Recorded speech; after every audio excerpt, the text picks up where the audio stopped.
right, Jonesboro, you fired up? Well, I was in Fayetteville this morning with 1,000 people on the square in Fayetteville. If you know anything about Fayetteville, it is the liberal armpit of the state. So that was amazing. I want to thank the Northeast Arkansas Tea Party for inviting me down, and to let you know that there are 22 tea parties just in the state of Arkansas today. Mark Twain said, in the beginning of change, the patriot is a scarce man and a brave man and a hated and scorned man. When his cause succeeds, the timid join him, for it then costs nothing to be a patriot. 1 year ago, we stood here frustrated and unorganized, and today, a year later, we are energized, empowered, and becoming unified. Groups of citizens across the nation are beginning to realize that freedom isn't free and that there is a responsibility to being someone in a free country. There's no doubt we are still facing some difficult decisions in our country. In the past few years, we've left our children behind. We've been stimulated to exhaustion. We've produced government motors, the U.S. Bank of arrears, and most recently, our Blessed Mary of suffering healthcare system. The tide's turning and the lights are on. We know the state of the union because we are the union and we know how to fix it. We are the knowledge base in this country, not some politician that's off in Washington that hasn't been home in months or maybe even years. We're the ones running the businesses, raising the families, earning the money and working the jobs. Because of people like you who decided to step up and take responsibility as citizens, make the phone calls, write the letters, send the emails and the faxes, engaged citizens have derailed EFCA, held cap and trade at bay, and sent dozens of career politicians into retirement. We are Americans, and we are still willing to donate our time and money to the influence of this nation. Ronald Reagan rightfully said, freedom is never more than one generation from extinction. It is not passed down in the bloodstream. It must be protected and fought for and handed down to our children to do the same. Or one day we will spend our twilight years explaining to our children and our children's children what it was like to be free in America. Friends, those aren't the conversations I want to have with my grandchildren. So I want to ask you to join me in an effort to unite communities, to unite our state, and to unite our nation. So you ask me how, and I give you this. Organizations like American Majority are traveling around. This is my second visit to Jonesboro in less than 45 days from Fayetteville. And so what we do is we go around and we help people become involved and proactive in political trenches, building coalitions, training candidates, and using social media to get the facts out. Many of you, like me, have served in the military as a formal servant to this country. And so I ask you today to step up as all people of the United States serve as engaged citizens. Our power level is on a local and state level. Right now in the state of Arkansas, we owe as a state $4.3 billion.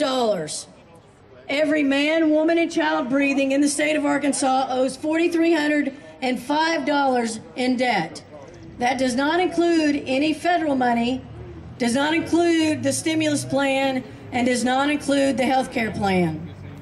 Arkansas is 12th among states growing in debt. We are 5th in the fastest growing of government overtake. And we are 40th out of 50 in business climate. We're behind Texas, Missouri, Oklahoma, and even Massachusetts. I hope you join me in saying it's time for a new coach.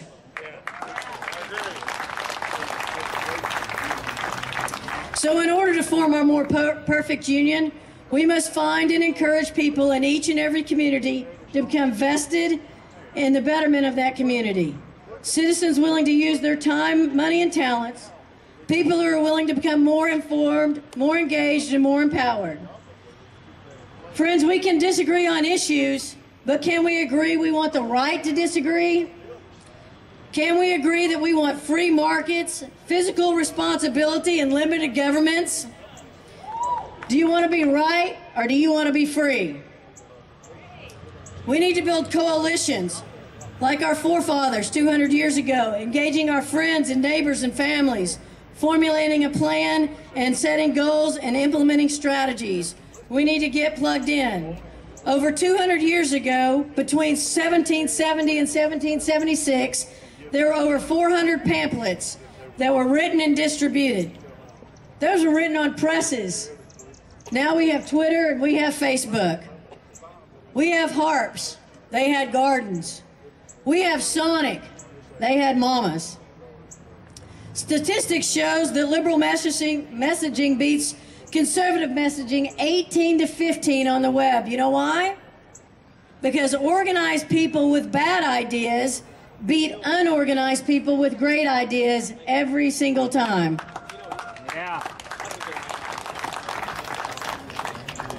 So friends, I ask you to join me, to consolidate, to coalesce, to come together, take advantage of the Northeast Arkansas Tea Party, take advantage of organizations like Americans for Prosperity and American Majority, take advantage of Secure Arkansas and the groups that have formed in this state to come alongside.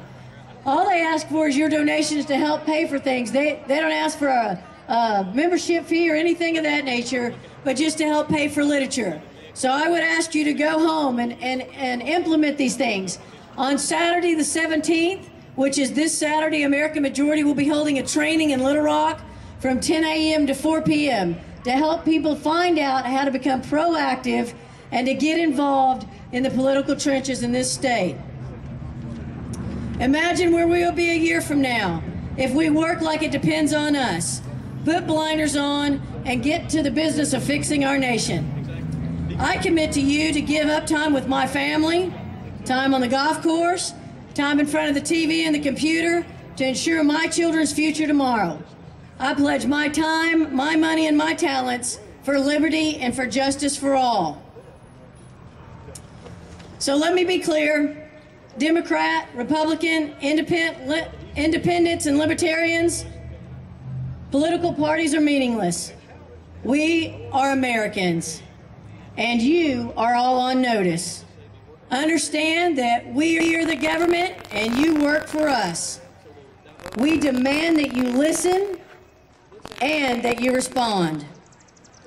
So I close in saying I'm not a terrorist or a mobster because I refuse to sit idly by and watch as those who are supposed to represent the people rob us blind, lie to our faces, and grab all the money and power they can. I am a wife, I am a mother, I am a veteran, and I am a business owner. I don't have time to be constantly going around checking up on people that are supposed to be doing a job, but I'm going to take the time, and I hope you'll join me, to teach our children, our children's children, and anybody that stands still for a minute and listen, to be vigilant, to keep ourselves educated and informed, and to continue to become involved so that people remain empowered. I hope and pray that you will join me and thousands of others across this nation who have already turned off their televisions, stepped out of their comfort zones and out their front door to help save a nation. Godspeed.